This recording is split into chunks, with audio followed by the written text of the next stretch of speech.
In this video, we'll take a look at landscape painting with traditional soft pastels. For this demonstration, I'll be working on Canson Mi-Teintes paper, which is specifically designed for work with pastels. I'll be using the heavily textured side. I'm also using Rembrandt soft pastels. I'll also be using NuPastels by Prismacolor. We'll begin by addressing the sky, and I'm going to go ahead and bring an application down past the horizon line within the scene. I'm going to allow the upper part of the sky to be just a slight bit darker, and the lower portion of the sky to be a slightly lighter value. For this reason, I'll use an extremely light value of blue at the bottom. It may appear white as I'm first applying it, but it's actually a very light blue. We'll use that same light blue pastel to create the initial shapes of the clouds, and since they're fairly light and wispy, we'll use our finger to work the material into the tooth of the surface.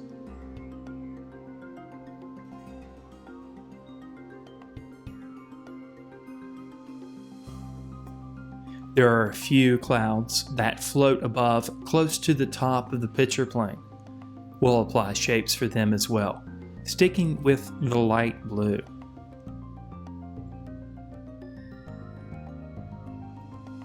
Now, our light source in this scene is originating from the left side. This means there'll be subtle highlights even within the clouds on the left side of each cloud. They're very subtle here at the beginning, and after we've established some of the lower portion of the picture plane, where the land is, we may return back to the clouds to enhance the range of value. Now, the light blue application does a great job of establishing the shapes of the clouds, but we need to add a bit of warmth. So we'll use a light cream on the side of the highlight on each one of the clouds, and gently work it into the surface.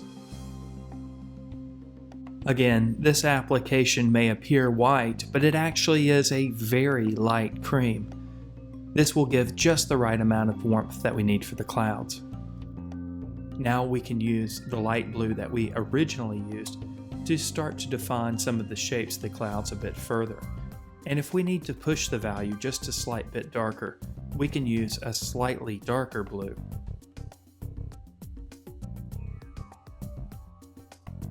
With the sky in place, we can move our way down the picture plane. We're working, of course, from the background to the middle ground, and then lastly, we'll address the foreground. In this subject, we have a distant line of trees. I'll start to establish the shape of those trees using a dark yellow-green. As I'm establishing the shape of the trees in the distance, I'll pull the material down with my finger. This will allow for subsequent applications to be easily layered on top, in this case an application of burnt umber. We'll continue applying the burnt umber all the way down the tree line, making the value darker, and along the way we'll allow some of the strokes to extend beyond the horizon line to create the illusion of distant treetops. Now, although the application of burnt umber did make the value a bit darker, it didn't quite make it dark enough, so we'll go back with a very subtle application of black. We're careful to work this application into the surface, mixing the color, so the black is not too dominant. With the distant tree line in place, we can move on to the next area in the landscape. And this area is dominated by a very light cream color. So we'll start by applying it, working it into the surface as we go with our finger. Now, this scene is a large grassy field with a few rocks and a few trees as well. Although the grass is very tall in this field, in the distance we can't really see how tall it is. So instead of using vertical strokes here, we'll use mostly horizontal strokes to define the areas of color. As we get closer to the viewer, lower on the picture plane, we'll begin to use vertical strokes. But right now, we'll just concentrate on the horizontal shapes of color that we see. Here and there are areas of light yellow-green. There's a bit of raw umber. And there also are a few streaks of red-orange. which is one of the reasons why I've chosen to work on this surface. Some of the orange of the paper may peek through in areas, which is perfectly acceptable. Here we'll add a bit of burnt sienna to create some of those orange streaks. We'll also use a bit of yellow ochre. We'll continue to work from the reference, looking for shapes of color and value, and adding them within the scene. As we layer each application, we may use our finger to blend a bit, but in the end we want to have some applications that just sit on the surface without any blending at all. Here, a bit of light yellow-green is used as an accent color to create a few areas of highlight.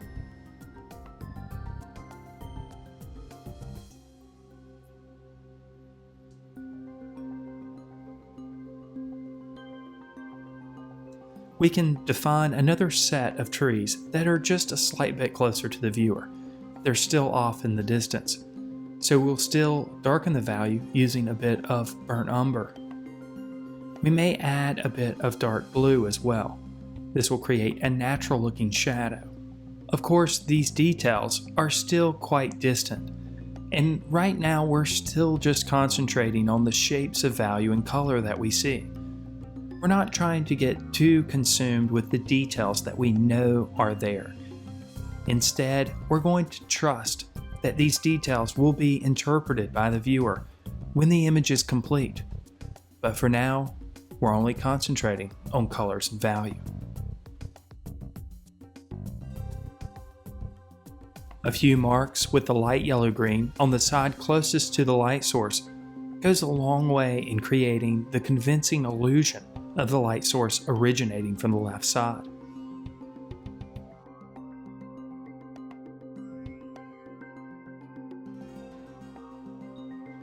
And to break up some of the dark tone in the distance, we'll add that color to a few places in the distant tree line. Now we can continue to work the middle ground.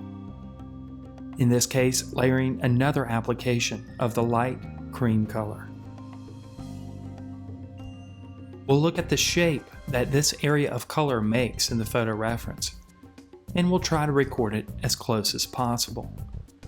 Keeping in mind that if it's not totally accurate, it's okay, as long as the scene is still communicated to the viewer. And as we go, we'll continue to layer colors as we see them.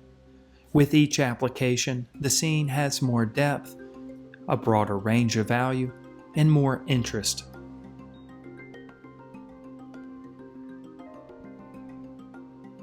Since we're working with pastels, we can go back and revisit areas that we've already applied material, continuing to work that section until we're completely happy with it. One of the strengths of this composition is a strip of lighter value that comes right down the center of the picture plane, almost curving down and to the left. It's almost a visual road, pulling the viewer's eye into the piece. This curve is clear in our photo reference, and we want to make sure that we preserve it in the final drawing, which we will. But for now, let's concentrate on a small grouping of trees that happens on the right side of the picture plane. Here again, we won't concentrate too much on the details. Instead, we'll just focus on the areas of value and color that are perceived in the reference. So we'll start with a light yellow-green, then a darker yellow-green. We'll make the values darker here again with a burnt umber, and then we'll go back and increase some of the highlights here with the yellow ochre. There's also a bit of red-orange that happens around this area, so we'll use a bit of burnt sienna for that, and we'll use a stronger yellow for a bit of warmth.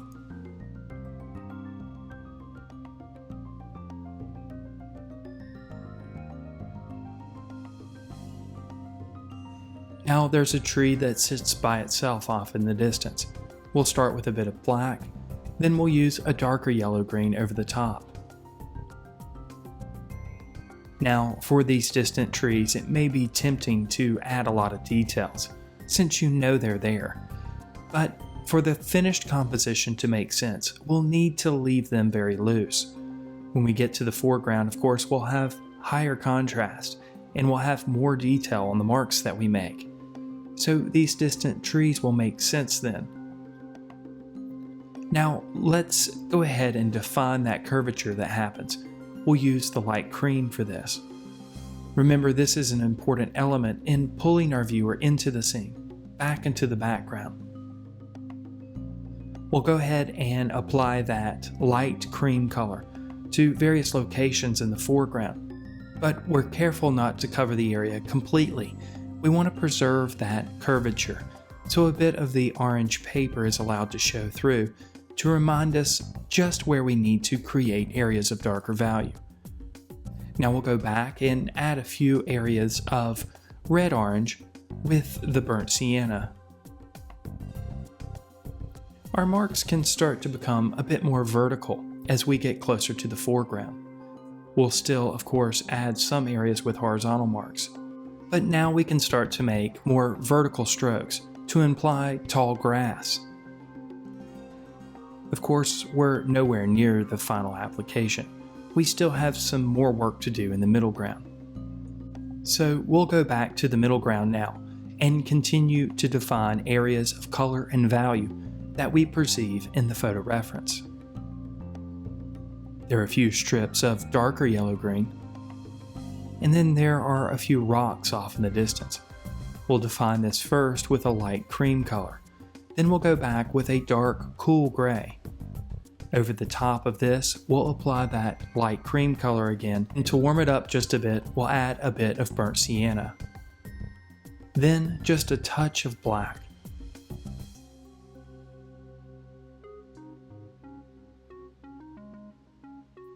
We'll work this application in with a light gray.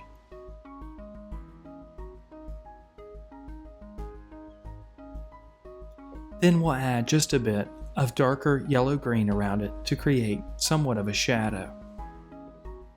Now, the coarse shadow on the rock is not strong enough, so we'll go back again with the black.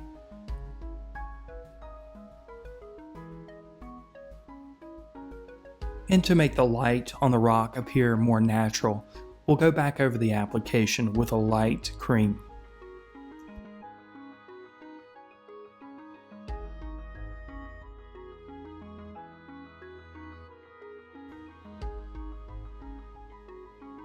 Another tree exists close to the center of the picture plane. We'll start by defining the shape of this tree and a couple more trees off in the distance with a black. Then again, we'll go over that black application with a dark yellow-green.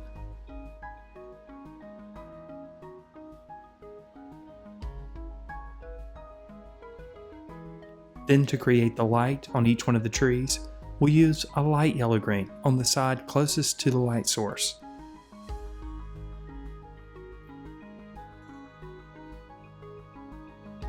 We'll add a strip of strong red-orange coming right across the center of the picture plane. This value and color will help to frame out the area of lighter value that helps to pull our viewer's eye into the piece. As we work, we'll continue to revisit the middle ground, making small alterations to the color and the value. We'll create another tree in the distance. Again, we'll follow the process we established before, by first establishing the shape of the tree with a black. Then we'll apply a dark yellow-green over the top of the shape. We can then establish the highlights with a light yellow-green. Now, working closer to the foreground, we can start to define some of the details. We'll start with a light yellow-green, and in this location we have some darker red-purple. So we'll use a bit of purple and apply over the top of it a red. Then we'll darken the application with a bit of burnt umber. We'll add a few highlights with a light yellow-green. A few distant patches of grass is added with the same yellow-green. A few deliberate strokes are made with the light cream.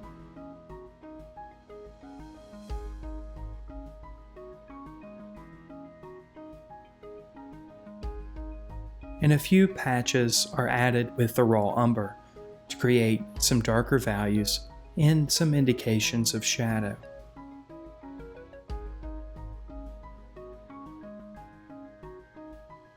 Just as we did in the distant middle ground, we'll continue to add areas of color and value as they're observed in the photo reference, in the foreground. Another patch of red-purple exists in the lower right-hand corner of the picture plane. Again, we'll add purple, layer it with red, and then darken the value with burnt umber. In this case, a few marks are added with a very light and strong yellow-green.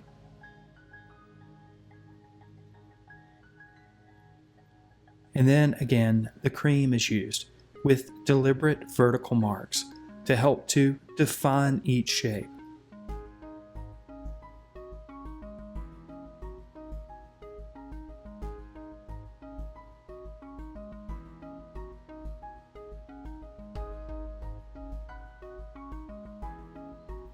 We'll continue to define the tall grass that exists here in the foreground with long vertical strokes with the light cream.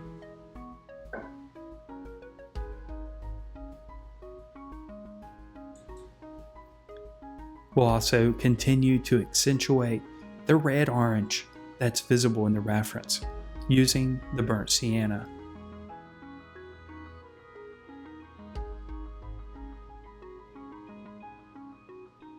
We can get stronger with our applications, making deliberate marks that are not blended in. Of course, since this area is closer to the viewer, more detail is visible, as well as more contrast between darker and lighter values. And because we see more detail, there'll be more variation in color that exists in the foreground. We'll still use colors that are still in the same family. In other words, we'll still stick with yellows and greens and so on. But we'll use a variety of different yellows and greens to describe the locations in the foreground. And occasionally, as we choose a new color, we'll add it to the middle ground to produce a bit of harmony in the piece.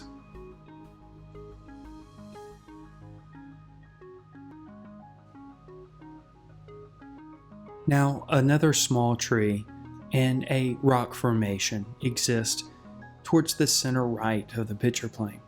We'll start by establishing the shape of the tree, this time with the darker yellow-green. Then we'll go back with a light gray and define the shape of the rock formation. Now, we'll also add a few rocks that aren't in our photo reference. We'll do this for compositional reasons. We'll go ahead and map out the shape of those rocks now.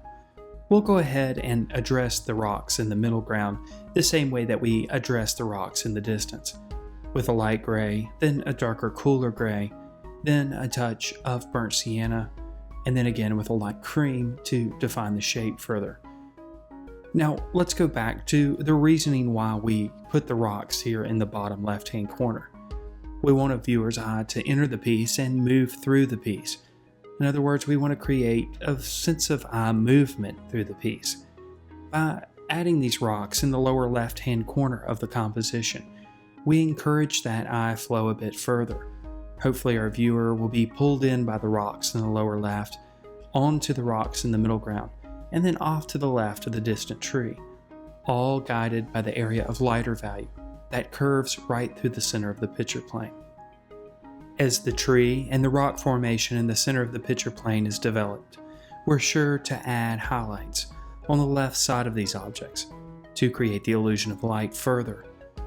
Now we'll also go back to the curve that happens in the center, and with a bit of burnt sienna, we'll make that value a bit darker and the color a bit more intense.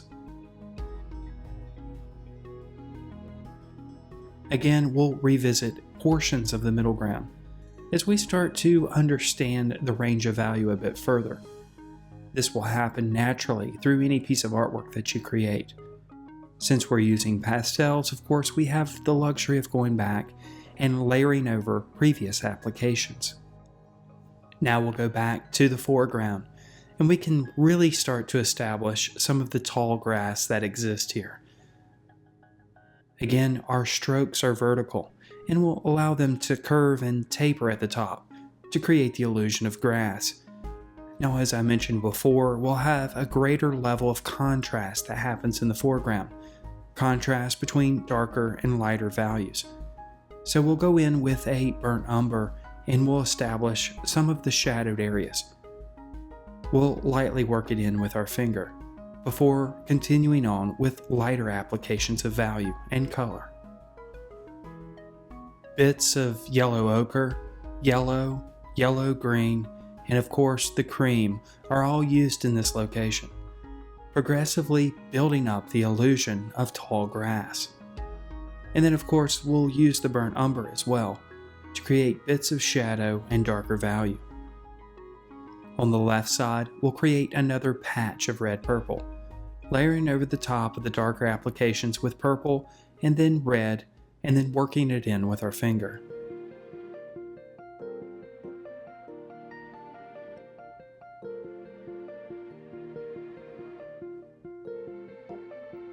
These areas that we work with our finger are almost an underpainting, as we apply more deliberate and stronger strokes right on top. Of course, the color underneath will show through, but the strokes placed on top are left unblended and are left to be brilliant, strong strokes of color.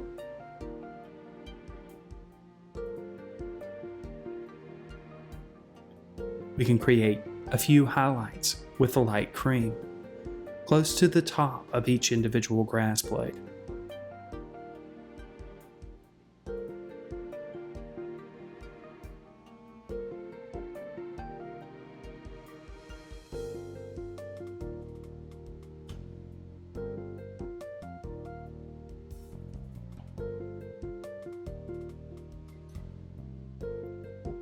A few strokes of strong, light yellow-green are added on top.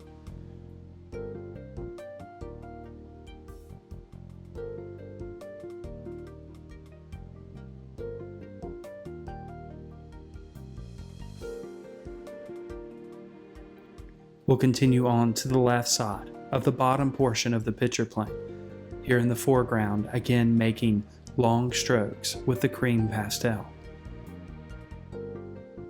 Notice how the bits of darker value are still allowed to show through. We'll continue to use a variety of colors in this location. Here a bit of light yellow-green, then before going any further, we'll go ahead and define all the values that exist on the rocks. Again, we'll use a dark, cool gray to define the shadows initially. Then a bit of black. But of course we won't let the black sit there alone. It's too strong. We'll go back with a darker, warm gray. And then a lighter gray in the highlighted areas.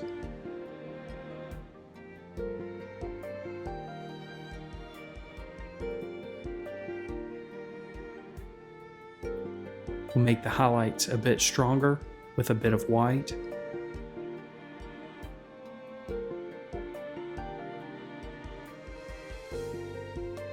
And then to warm things up, just a touch of burnt sienna. Then again, another application of white.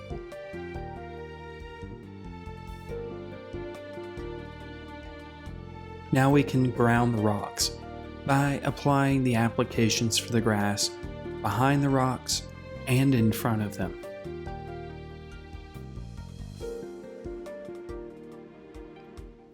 Once we have a bit of color, we can go back and make the highlights a bit more intense on the rocks.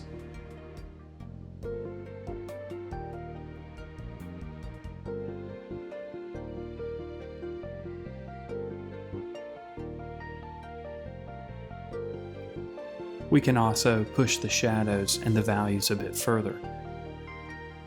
And in this case, we'll add a bit of cast shadow with burnt umber.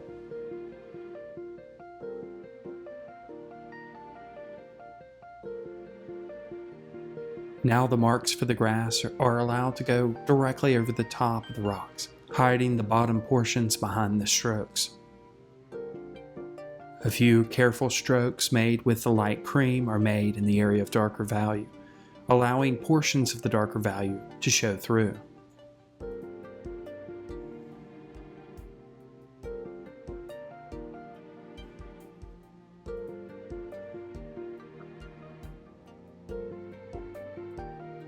Now a few highlights are added, with very strong and deliberate marks.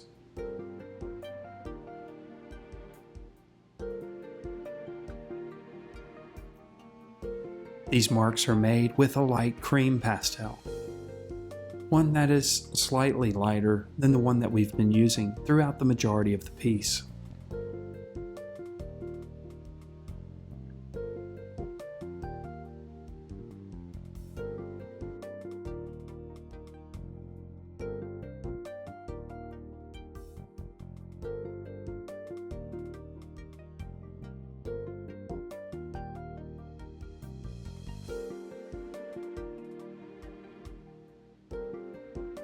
It's decided to go back and revisit locations in the sky. We need to make the contrast between the clouds and the sky a bit stronger. So we'll go back this time with a white pastel and make the highlights in the clouds a bit stronger with an additional application. We don't want to lose the lightness and airiness of the clouds.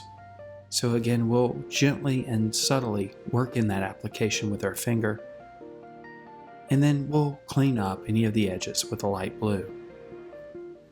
And now our pastel landscape is complete. I hope you enjoyed this tutorial and demonstration, and I wish you the very best in your own artistic journey.